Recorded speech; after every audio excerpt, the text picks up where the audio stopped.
ada 3 poin yang saya mau sampaikan. Simak, perhatikan baik-baik. Buat yang berprestasi, selamat, kalian hebat. Tapi ingat, tetap jadi teladan dan rendah hati.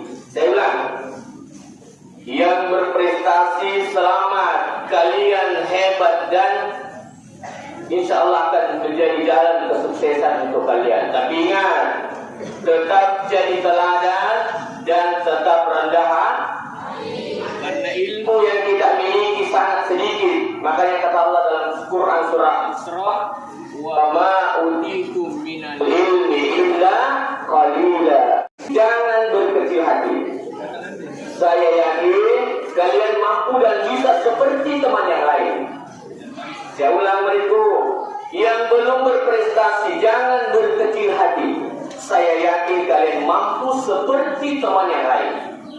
Pesan yang ketiga, prestasi akademik itu penting, tapi karakter, akhlak itu yang paling utama.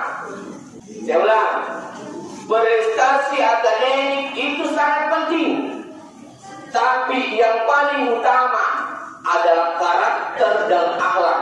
Karena berbicara cerdas atau berprestasi, profesor banyak, doktor banyak, tapi banyak juga yang korupsi.